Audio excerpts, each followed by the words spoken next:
This is a podcast titled Confrontation in the Colonies.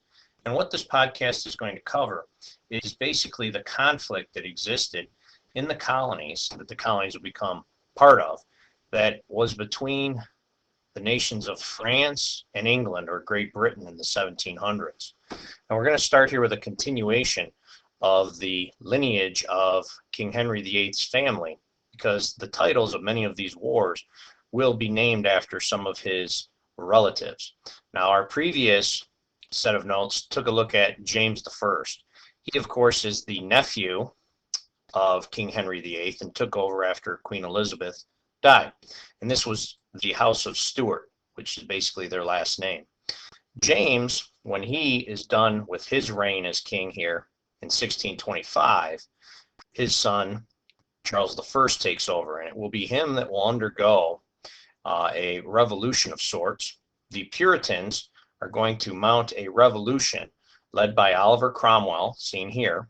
And Oliver Cromwell, he is going to lead the Puritans in a revolution, and to the detriment of Charles I, whose head will be cut off, the Puritans take over power.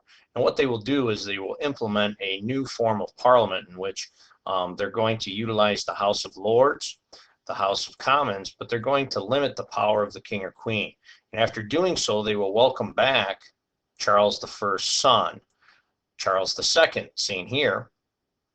Charles II will be welcomed back, and he will be king under this new limited leadership role.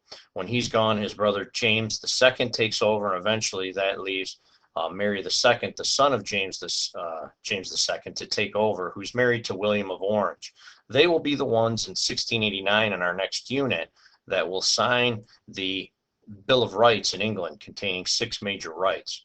Later then, after they are done, Queen Anne, the sister of Mary, takes over, and then it falls to the cousins once again, which is going to be the House of Hanover. And it will be King George III here, seen down here, that will lose the war for independence to the United States colonies. And that's just a brief little overview, and you'll see how these individuals' names will be utilized in some of the wars or confrontations that we will be looking at in a moment.